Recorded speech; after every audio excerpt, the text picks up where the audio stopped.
We all have a sense of right and wrong, don't we? It guides our decisions, shapes our societies. It really does. But have you ever stopped to really question why we believe what we do? Not just what's moral, but those, deeper questions. Exactly. And that's what we're diving into today. Metaethics. Think of it as zooming out, looking at the map behind the moral compass. Right, examining the very nature, the origins of our moral values. What are we actually talking about when we use words like good, bad, right, and wrong? What do they mean? Where do they come from? That's the core of it. Precisely. So our mission in this deep dive is to unpack the roots of our moral values. We've gathered a really fascinating mix of sources. Yeah, we've got philosophy, of course, but also insights from psychology, sociology, even political thought and religious texts. We're going to explore some core questions. Where do our morals come from? Are they universal, the same for everyone, everywhere? Or are they relative, dependent on culture or maybe even just individual feelings? And are they objective truths, like facts about the world? Or more subjective, just opinions or preferences? And another big one, does morality even apply beyond humans? It's a huge set of questions. And our sources, well, they offer a really rich tapestry of viewpoints, often quite different from each other. We'll be looking at how different thinkers define these basic moral concepts, where they think they come from. And how they deal with that tension between, say, universal principles and the actual diversity we see in the world, plus what ethical language itself is doing. Okay, let's get right into it. Defining moral values and figuring out where they might spring from. Nietzsche. He offers a pretty provocative starting point on the genealogy of morals. He really does. He argues that the idea of good, originally anyway, didn't come from the people we might think the oppressed or the needy. No, he says it came from the powerful, the noble class. They basically looked at themselves, their actions, and said, this is good. And defined themselves against those they saw as low or common. And crucially, he suggests it wasn't initially tied to things like being selfless or useful actions. Utility was secondary. Right. It was more about asserting status, defining a hierarchy, self-affirmation of the powerful, you could say. So that raises a big question right away, doesn't it? What does it mean if our concept of good might have roots in historical power dynamics rather than some pure inherent sense of righteousness? It's a challenging thought. It makes morality seem less like a discovery of truth and more like a historical construction, maybe even a tool used by certain groups. Almost like the winners writing the ethical rule book. Kind of, yeah. It definitely makes you question the idea of morality as some timeless, objective standard we're all aiming for. Okay, that's a fascinating, maybe slightly unsettling idea. Now let's shift gears quite dramatically. We have Confucius, a very different picture. Very different. Confucius emphasizes D, which we translate as virtue.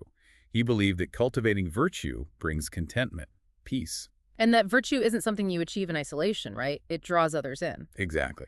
And he also stressed, proper conduct, ritual, ceremony. These weren't just empty gestures. They were crucial for social order and harmony. Like that story about Duke Ching asking about the prince being a prince, the minister, a minister. Yes. It highlights this idea that society works well when everyone understands and fulfills their specific roles according to these established norms of behavior. So here, morality seems deeply connected to social roles, relationships, responsibility within a structure. It's a powerful example of a system where social harmony and performing your duties correctly are absolutely central. Your moral obligations are shaped by your relationships, your place.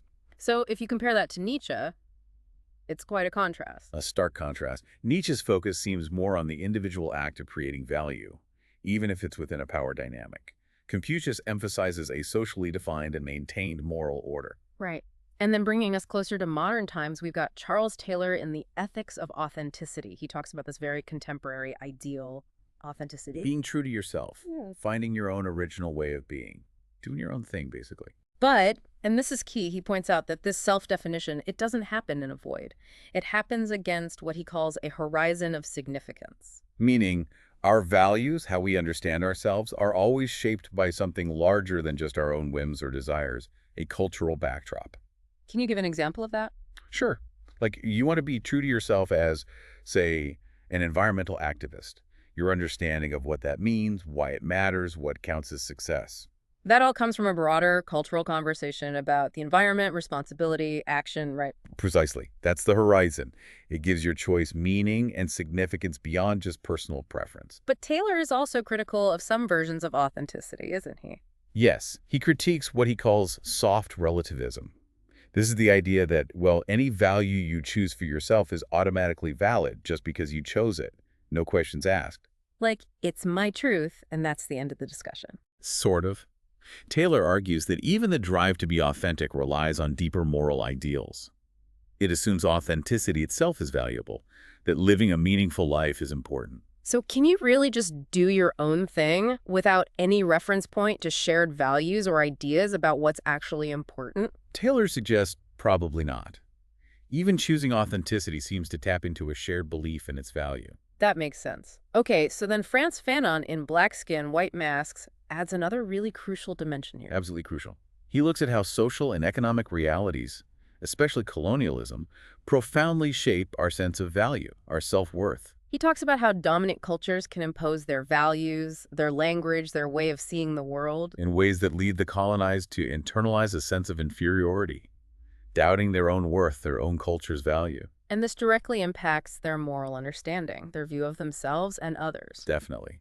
Fanon shows how these large-scale power dynamics aren't just external forces. They get inside our heads, shaping our identities and our fundamental beliefs about right, wrong, and value.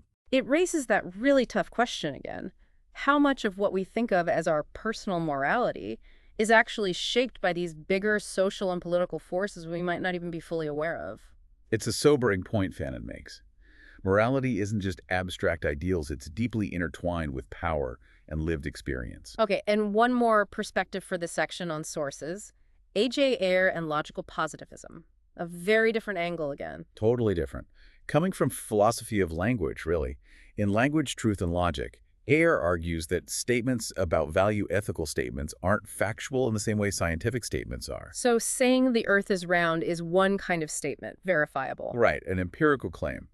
But saying generosity is good or lying is wrong, Ayer suggests these aren't stating objective facts about generosity or lying. What are they doing then, according to him? He argues they're primarily expressing emotion, or maybe trying to evoke emotion in others, or even issuing a kind of command. So saying stealing is wrong is more like saying stealing boo, or don't steal. That's the core of his view, known as emotivism. It's expressing disapproval, not describing a feature of the act itself. Wow. That has huge implications, doesn't it? If moral statements are basically feelings. It really does. Because if that's true, how do you resolve moral disagreements? Yeah. It's not like arguing about facts anymore. It sounds more like arguing about whether vanilla is better than chocolate, a matter of taste. Exactly. And that leads us straight into our next big topic, this whole question of universality versus relativity in ethics. Is morality objective or subjective? Yeah, Ayer's view definitely seems to push things towards the subjective and relative end of the spectrum. It certainly does. If moral judgments are fundamentally emotional responses, it's hard to see how you could get a universal moral code that applies equally to everyone, everywhere, at all times. It seems to line up more with moral relativism, the idea that morality is context-dependent, maybe relative to culture or society or even the individual. In its stronger forms, yes. Relativism suggests there are no objective, universal moral truths. What's right in one place might be wrong in another, and there's no higher standard to judge between them. But then we have to go back to Charles Taylor. He had that critique of soft relativism. Right. He pointed out something interesting. When people say all values are relative or everyone should be tolerant, they seem to be promoting tolerance itself as a kind of universal value. So the act of advocating for relativism or tolerance seems to appeal to a moral principle, the goodness of tolerance. Exactly, which sort of undermines the idea that all values are purely relative and beyond critique. It suggests some values, like tolerance, might be held up as more fundamental, hinting at something beyond pure relativism. That's a neat point. And what about Confucius and Nietzsche in this context? Where do they seem to land on universal versus relative? Well, Confucianism, with its heavy emphasis on social roles, duties, and context, it definitely seems to lean towards a more context-dependent view of morality. What's right for the ruler isn't the same as what's right for the farmer, for example. Precisely. Proper conduct, sale, is highly dependent on your specific place in the social network. It's not a one-size-fits-all system. It emphasizes appropriateness within that specific social fabric. And Nietzsche, his whole historical approach seems to argue against fixed universal values. Absolutely. His genealogical method traces how values change over time, how they get revalued. He sees them as historical creations shaped by forces like power and resentment. So for Nietzsche, morality isn't discovered, it's made and remade. Pretty much. It's Yeah. more like an evolving social agreement or sometimes disagreement rather than uncovering timeless truths written in stone. Okay, so we've got this spectrum of ideas from morality as power, Mhm. Nietzsche, to social harmony, Confucius, to authentic selfhood, Taylor, to internalized oppression, Fanon, to pure emotion, Ayer. Now, let's dig a bit more into what ethical language means. We touched on Ayer's emotivism. Right, the hooray theory, essentially. Can you flesh that out with another example? If someone says, helping the poor is good, what's Ayer say they're doing with that sentence? From an emotivist standpoint, they aren't stating a verifiable fact about helping the poor. They're expressing a positive feeling towards it. Helping the poor, hooray. Or maybe encouraging others to feel the same way, or even subtly commanding, help the poor. Exactly. The statement has emotional weight, persuasive force, but according to Ayer, it lacks factual, descriptive content about the act itself. So it's less about describing the world and more about expressing yourself or influencing others. That's the idea. And again, this contrasts really sharply with someone like Taylor. How so? Because for Taylor, even when we talk about seemingly subjective ideals like authenticity, these words carry real moral force. They aren't just arbitrary feelings. They connect to that horizon of significance. Yes, they're embedded in shared understandings about what makes a life good, meaningful, worthwhile. So for Taylor, ethical language taps into these deeper shared ideals that have real weight in our lives and culture. It's not just venting. Okay. This all naturally leads to another fascinating question. Is morality, making moral judgments, acting morally, is that just a human thing? That's a huge area of discussion. Taylor touches on it when he discusses anthropocentrism, our tendency to see everything from a human-centered perspective. By bringing that up, is he suggesting maybe we shouldn't be so human-centered in our values? He raises the question, definitely. Questioning anthropocentrism naturally prompts us to ask, should our moral circle include non-human animals, ecosystems, the environment itself? It opens the door to thinking about their moral standing. Exactly. And thinking about someone like Mill, even though his focus on liberty was human freedom, Yeah. his core principle was about preventing harm.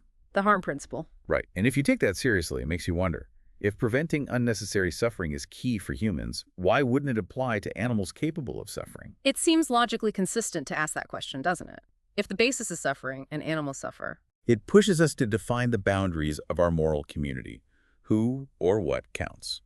It's a major ongoing debate in ethics. Okay, as we start to bring these threads together, let's briefly compare some of the different bases people use for moral judgment. We've seen hints of a few. We have, for instance, the emphasis on rationality. Think Descartes, even though we didn't look at his ethics directly today. His whole method is based on clear, distinct, reasoned thought. Suggesting we can use logic and reason to figure out what's right and wrong, that moral truths can be arrived at through thinking. That's a major tradition in ethics, yes. That morality isn't just feeling or custom, but something accessible through rational inquiry. But then we've strongly seen the emphasis on emotion. Ayer's emotivism puts feelings front and center. Absolutely. Moral judgments as expressions of feeling. And Nietzsche also brings in emotion, but maybe in a different way, with resentment. Right. He suggests negative emotions, like resentment of the powerful by the less powerful, can actually be a creative force in shaping new moral values. Right. Like the slave revolt in morality he talks about. So emotions aren't just responses. They can be engines of moral change, for better or worse. That's certainly one interpretation of Nietzsche. It highlights the complex, sometimes unexpected psychological roots of our moral beliefs. And beyond reason and emotion, what else? We sometimes hear about natural law. Yes, that wasn't explicit in today's main sources, but it's a huge concept historically. The idea that there is an inherent moral order built into the universe, or human nature, that we can discern, often through reason. Offering a potential basis for objective, universal morality, maybe tied to God or just the nature of reality itself. Precisely. It posits moral principles embedded in the fabric of existence. And finally, looping back to the anthropocentrism discussion, ecology. Should the health of the planet be a basis for moral judgment? That's becoming an increasingly urgent question, isn't it? As we understand our impact on the environment, many argue that ecological well-being must be a fundamental moral consideration. Do we have duties to ecosystems, to future generations, to the planet itself? So, wrapping up this deep dive into meta-ethics, it's definitely clear there are no simple answers. Not at all. We've seen this incredible range of perspectives. Yeah, from morality rooted in power and history with Nietzsche, To morality as expressions of feeling with Ayer. to the modern search for authenticity within shared values with Taylor.